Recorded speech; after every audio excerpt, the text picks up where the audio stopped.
এসেছে, আমি সামনে যাচ্ছি।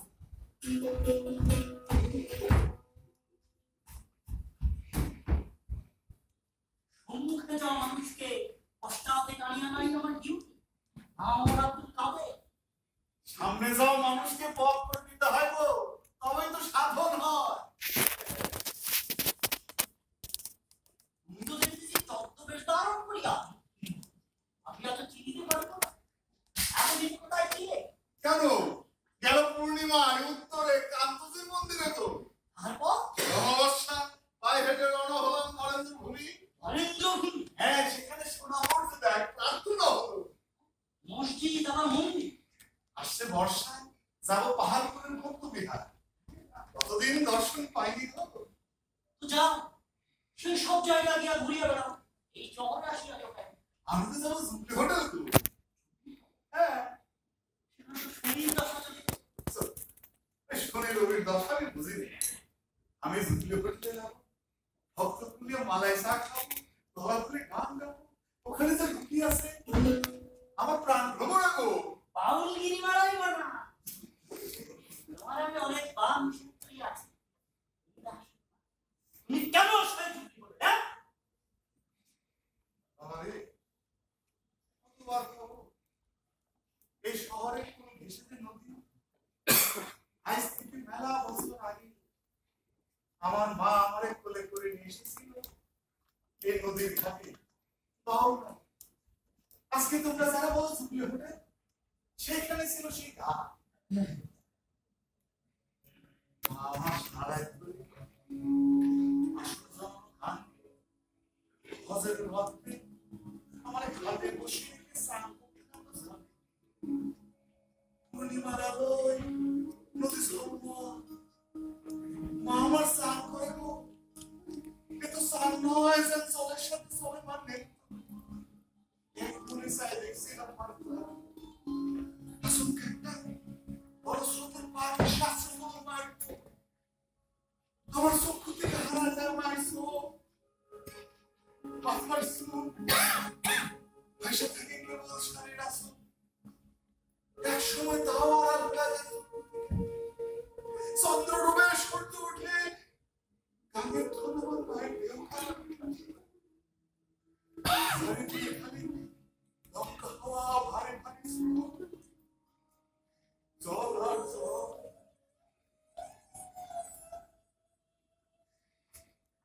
জলের বুকে মুখ লুকায়া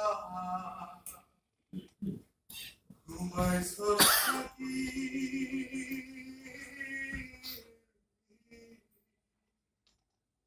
কালাটা বাউল সাওয়ার মাগো উড়ে যে ডাকি ভালো তোরে সেই থেকে ফিরে ফিরে আসি জুবলি হোটেলে বসে গলা করে গান গাই। যদি আমার মার দেখা পাই গো। যে মানুষটা 50 বছর আগে পানিতে ডুবিয়া গেল, আহার দেখা পাইবা কিভাবে? দুধের মা না শুধিয়া হইয়াছে কানা, আমার তুই পর করিলি আপন করলি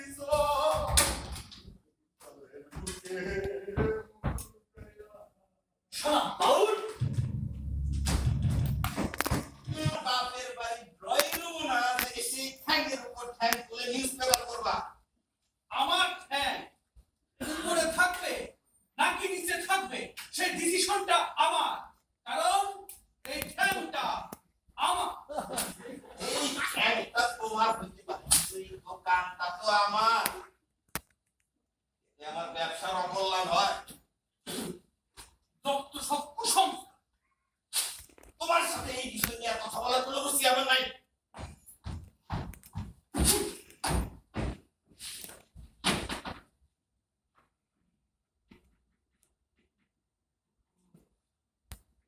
এই চা! তোর কাছে চা কে চেয়েছে পটল? জুবলি হোটেলে এসে মালাই চা খাইবে না তো কি খেলে? মালাই চা খাবো না, মালাই খাবো চিনি ছাড়া। আজকে আলগা মালাই হবে না।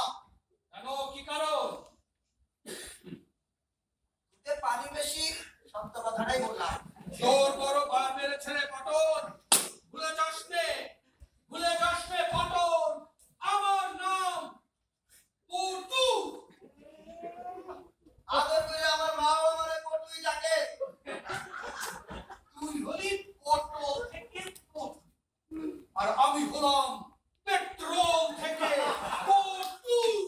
কি কথা পেট্রোল? হ্যাঁ, তোরে তাইলে ঘটনাটা খুলে দিই। যদিও সবার সামনে আমি খুলি না হুন্ডা। ঘটনা। ও আমার বাপে একটা হুন্ডা ছিল 50 সিসি জাপানিজ বডি। যেই রাতে আমার জন্ম হলো আমার বাপ দেখে কি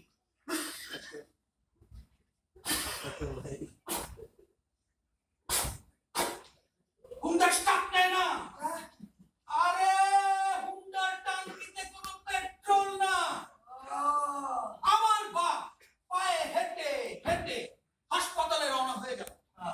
আমার আবির্ভাব হলো হজরের ওয়াক্তে। সকালবেলা আমার বাপ বাড়ি ফিরে এসে দেখে ও ও ও হুন্ডার টাঙ্কি বোঝাই হয়ে আছে পেট্রোল। সেই থেকে আমার বাপ আমার নাম রাখছে পেট্রোল। বলে বেটা আমার শক্তি, এনার্জি, জ্বালানি।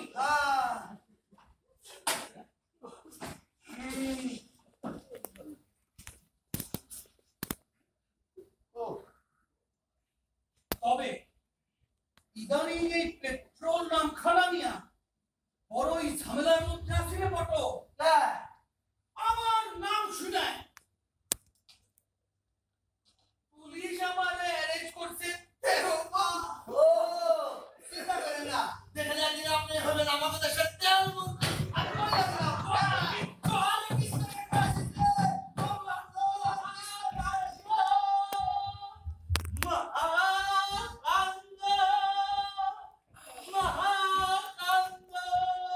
আরে কৃষ্ণ ঢুকে এসেছে রে। আরে কি খবর কাকা?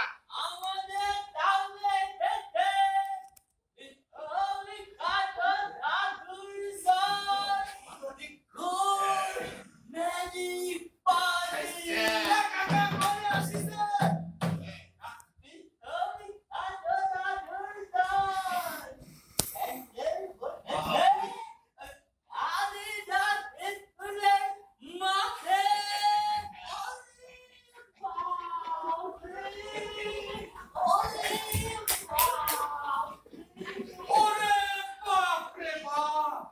ও কৃষ্ণ কাকা, এই যে এদিকে। আরে কি করছো? কিছু তো বোঝা যাচ্ছে না।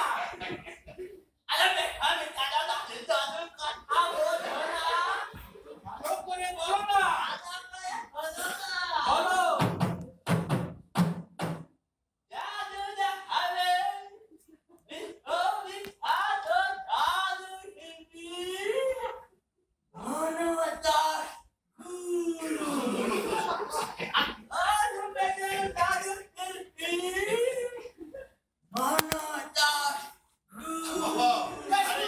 কাকা, আরে বসো তুমি বসো। আরো আছে? বলো, বলো।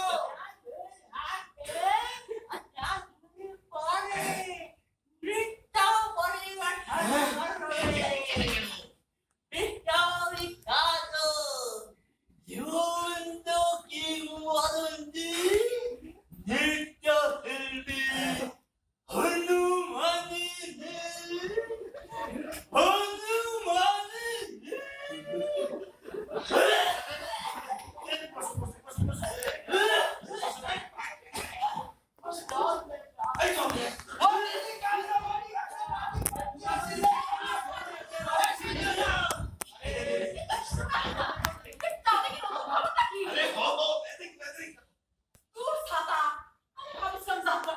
এই যে পেন্সিল আছে, আরে রাখ। এ কাকা, আচ্ছা বোঝা গেল ওই মনমতর বুশ নামে একটা জাদু দেখাবে। আরে তোমার কাছে তো বিশ্বের সবাই বিশ্ববিখ্যাত। 5 কেজি সাইজের ছাগল হাটে উঠছে, ওইটাও নাকি বিশ্ববিখ্যাত।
এই যে টাকা কটা রাখো।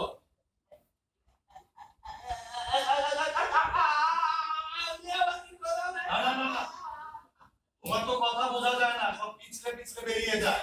এই কটা টাকা দিয়ে সামনে দু পাটি দাম বাঁধিয়ে নিও।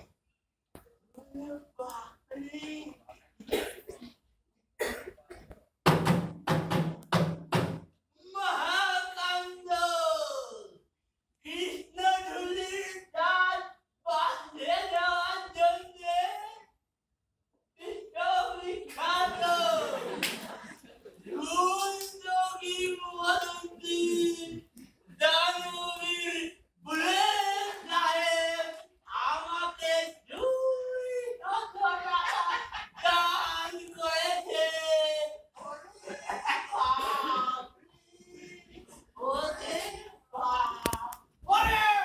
এখানে তুমি ডুবলি হোটেল ভাড়া দিয়ে মাসে কত করে পাও? 200 টাকা বাবু। 200 টাকা। আমার বাগান বাড়িটা ভাড়া দিতে পারবে? তোমার আমি দিন প্রতি 200 টাকা। বাবু ভগবান আছে দয়ার শরীর। স্যার ওই বাবুই পাখির পাঁচটা দুইটা আমারে দিয়ে দিন না। আমার সাওয়াল দুইটা অনেকদিন ধরে বায়না ধরেছে পাখির সাও পুষতে। তোমার কয় সাল মমতা? হ্যাঁ, দুই ছেলে। আমরা তোদের বিয়ের 3 মাসের মধ্যে তোমার প্রথম স্বামীর উদ্দেশ্য হয়েছে। তার দুটো সাল হলো কি করে?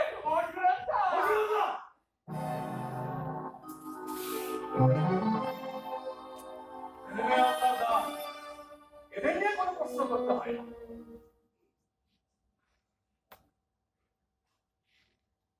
এসো।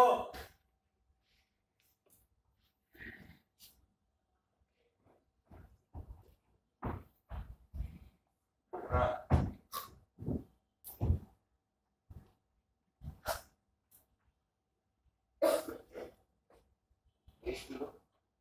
উচিত শিক্ষা হইল কেমন মাথাটা হেড করে দিয়ে গেল। আরে বাবা চলবে দাদা। এ দিদি আজব কাণ্ড। তাহলে কবিতা স্কুলে জাদু পার্টি আইলো দিদি। ও মমতা এই বাদ করছিস না কেন? তাহলে আমার কি হয়েছে? দিদি আমি জাদু পার্টি খাতার পরিষ্কার করতে গিয়ে দেখলাম কি জাদু ঘরের পেটের ভেতর এক মণ আগুন আছে দিদি, এক মণ আগুন। বক্সা বাড়ি যা দিদি। আরে ও মমতা আরে আচ্ছা, আমার স্টাফ মিটিং এর কি হবে? মহাজন, আমি তো জুবলি হোটেলের স্টাফ। আপনি আমার সাথে মিটিং করেন।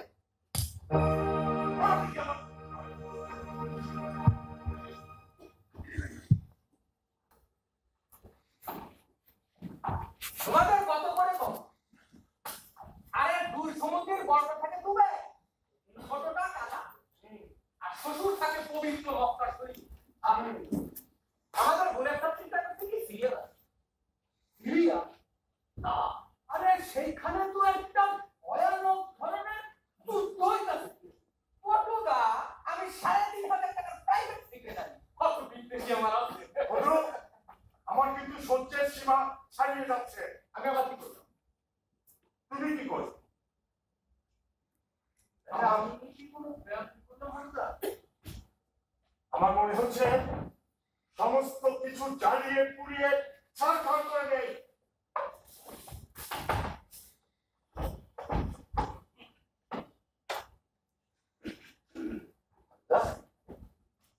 মুসলিমরা ও ভক্ত হয়ে চলে গেল কেন?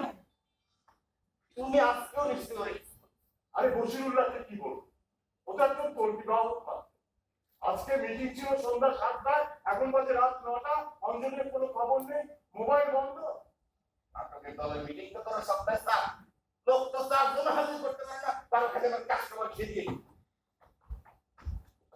দেখো দেখো সুরেশ, পৃথিবীর তাবৎ চায়ের দোকানে কিন্তু শিল্পীর আড্ডা হয়, তুমি ঠিকই রাখতে পারো।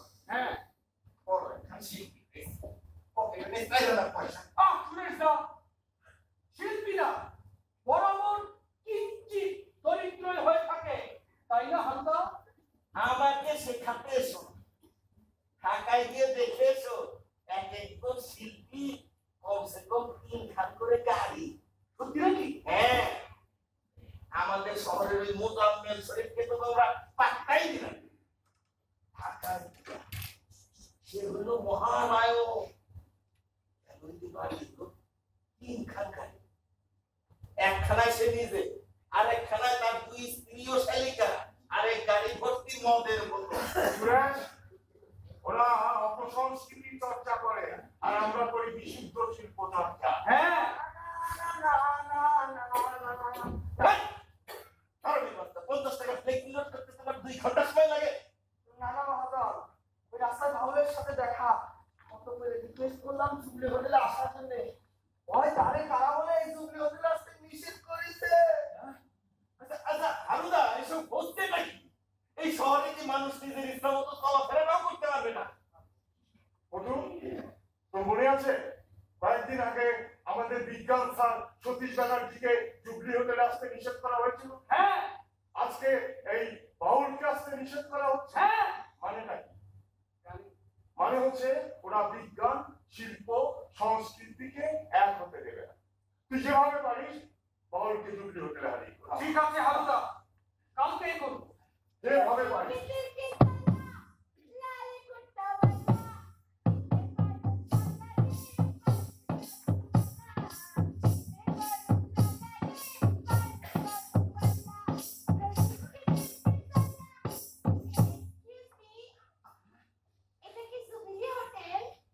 Welcome, welcome madam.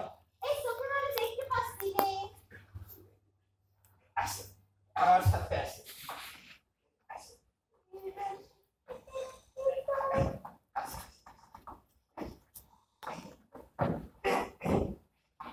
এইবার আপনি কালা চশমাটা খুলে ফেলেন, তাইলে স্পষ্ট দেখতে পারবেন। ব্যাপার তো তাই শহরে নেমে শুনলাম এই হোটেলের মালাইটা নাকি বিশ্ববিখ্যাত। কথাটা কি সত্যি?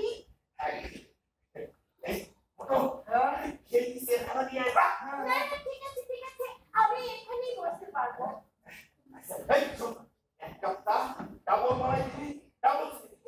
No চিনি, no চিনি। আমি সুগার খাই না। ওকে ওকে।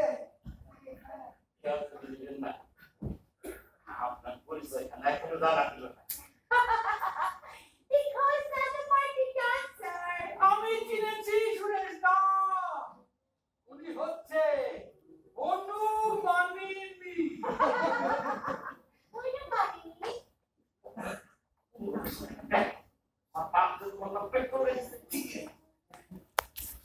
পরিচয় করে আমি উনি হচ্ছেন হারুদা, হারু মন্ডল। জীবনে সম্বোধন করবো সালাম না নমস্কার? শিল্পীর আবার গান, যা খুশি তাই বলুন। বাহ, শুনেই ভালো লাগলো। আজকাল তো কেউ নিজেকে শিল্পী হিসেবে পরিচয় দিতে চায় না, সব বান্ধব হয়ে গেছে। সরি ফর দি আপনার মুখে কি এটা মেকআপ না নমরাল? ফার্স্ট সেরে এসেছি বাবু। মেকআপ খান তুলিনি, শুধু উপরের পোশাক পাল্টে এসেছি সেকেন্ড রাত 11:30টায়। এর জন্যই আমি ডাবল মালাই দিয়েছি।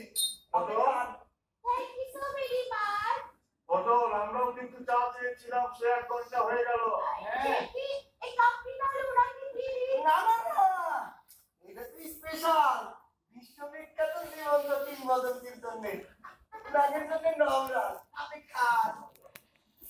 তাহলে আপনি কি করেন? সেটা কিন্তু আমাকে বলতে দিতে হবে। মহাজন আমি বলি, হারুদার পরিচয় আমি বলবো, কারণ আমি হারুদাকে সবচেয়ে ভালো জানি। আরে রাখো, তুমি কিসের সাথে আচ্ছা আচ্ছা আচ্ছা, ঠিক আছে, আমার পরিচয় আমি দিচ্ছি। না না, সেটা হয় না। বাহ, এখানে দেখছি হারুদাই আসল ভিআইপি। হ্যাঁ, উনি হচ্ছেন এই শহরের প্রবীণ নাট্য নির্দেশক ও অভিনেতা। গেল 20 বছর সুলতান রাজিয়া নামে একটা নাটক করতে বলে প্রতিদিন আমার হোটেলে মিটিং করে চলেছেন। কিন্তু পদ্মাবতী সুলতান রাজিয়া মঞ্চে আসেনি। 3 বছর ধরে কথাটা কি সত্যি হারুদা? একদম সত্যি। একজন অভিনেতা কদিন বাঁচবেন সেটা আপনি আমি এই শহরের কাউকে বোঝাতে পারিনি। বিশ্বাস করুন না, এই শহরের শিক্ষিত ব্যবসায়ী চাকরিজীবী কাউকে না না আমার নাট্য সহকর্মী বলতে। আচ্ছা হারুদা, এটা কি মানতে গেলে আপনাকে সুলতান রাজিয়াই করতে হবে? হ্যাঁ দেখুন, সুলতান রাজিয়া হচ্ছে দিল্লির প্রথম সম্রাট। আমরা মনে করি নারীকে যদি সম্মান দেওয়া হয়, নারীকে যদি অধিকার দেওয়া হয়, তাহলে সমাজ থেকে অত্যাচার ব্যভিচার সব দূর হয়ে যাবে। আর সেজন্য চাই একজন অভিনেত্রী, একজন নারী। আপনি কাজ করুন হারুদা, আপনি নারী বর্ণিত একটা সুলতান রাজিয়া নামিয়ে ফেলুন। না না হারুদা, হিরোইন ছাড়া কোনো নাটক করা যাবে না। হিরোইন ছাড়া নাটক করলে নাটক তো ফ্লপ খাবে। আচ্ছা দেখুন, সমাজে যদি নারী থাকে, পরিবারে যদি নারী থাকে, তাহলে নাটকে নারী থাকবে না কেন? এতক্ষণে রঞ্জন কটা বাজে? আচ্ছা, মিটিং ছিল কটা? এখন 9টা বাজে, মিটিং ছিল 7টায়। এই কম ধরেছিস কেন? যাবে কে বলু তুই কথা শিখে গেছিস? স্যার বলার সঠিক উত্তর সব পকেট হয়ে গেছে। তুমি তোমার কথা জবাব দাও, তোমার আসতে দেরি হলো কেন? আচ্ছা তুমি আমাকে বকা দিচ্ছ কেন? তুমি তো জানো আমি না কারণ ছাড়া দেরি করি না। আশ্চর্য ব্যাপার, এখন বাজে রাত 9টা, আজ পর্যন্ত কটা মিটিং এ সময় মতো এসেছো? স্টুপিড। হ্যাঁ হারুদা, আরে দোকানে তো বিকাশ হওয়া, চিৎকার করো না প্লিজ। হ্যাঁ এই ঘোষ রাজপাটির ডান্সার বিশ্ববিখ্যাত। আচ্ছা শহরে নেমে আমি শুনলাম আপনি নাকি বিশ্ববিখ্যাত। হ্যাঁ এই প্রসাদটা কি করলো? কেন? ওই যে নাইট পার্টি করেছে কৃষ্ণ ঢুলিকে দিয়ে। মিথ্যে প্রসাদ। তবে হ্যাঁ, বিকজ দাদু পার্টিতে পাবলিক দাদু দেখার সাইডে আমাকে দেখতে বেশি আসে। সেটা কেমন? সব শুরু হওয়ার আগে মনোদয় ঘোষ আমাকে ঘুরে ঘুরে সগাল বাংলা গান ঘিরিয়ে দেয়। তারপরে আমি সুন্দর করে যাই স্টেজে। মাথায় তখন এতটাই একটা সিম আসে, হাত পা কান নাক বুক গলা মুখ সব তুলে তুলে দিই দর্শকদের কাছে। তখন মন নামেই না কারোই কাজ। তখন কিন্তু কেউ মনোদয় ঘোষের কাছে দেখতে চায় না। দেখতে চায় এ বাঙালি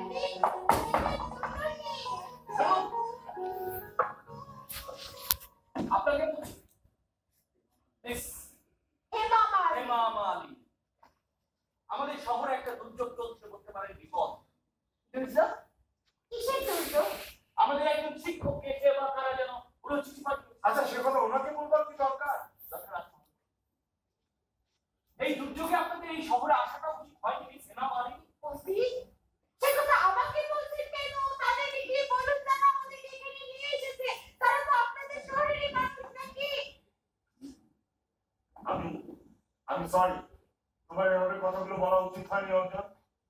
সরি হেমা মালিনী। ঠিক আছে, এরকম অভ্যাস আমাদের আছে হারুদা। আমরা তো এখানে প্রথম যাই, কেউ আমাদেরকে ওয়েলকাম করে, কেউ আবার আমাদেরকে ঝেঁটিয়ে বিদায় করে।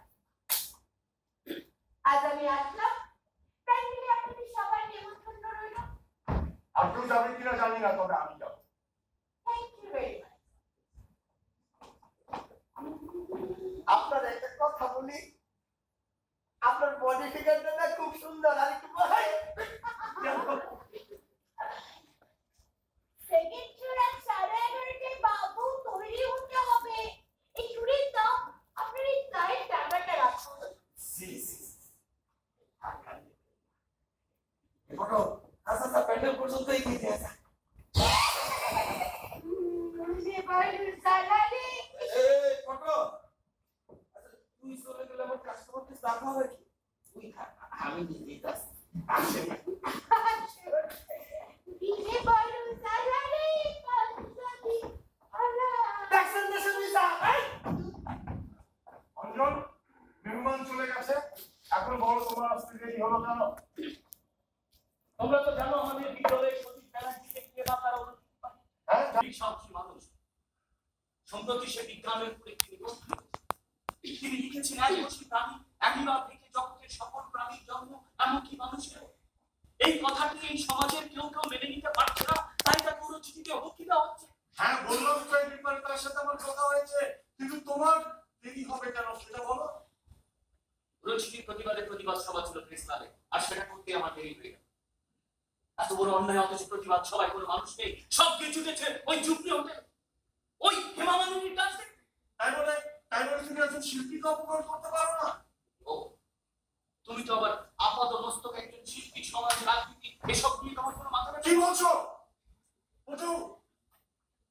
ঠিক আছে, আসি, আমি কাদের ব্যস্ত থাকি। শোনো অঞ্জন, সুলতান রাজিয়া নিয়ে তোমার কোনো কর্তব্য নেই? যেমন আছে সতীশ স্যারের হুমকির প্রতিবাদ করা, আর নাগরিক সভা হবে, সময় হলে এসো। কি হয়েছে? অঞ্জন সুশীল সমাজে নাম লিখিয়েছে রে। সুশীল সমাজ? আচ্ছা হারুদা, এই সুশীল সমাজটা কি বলছো? এটা কি নতুন কোনো নাটকের দল নাকি?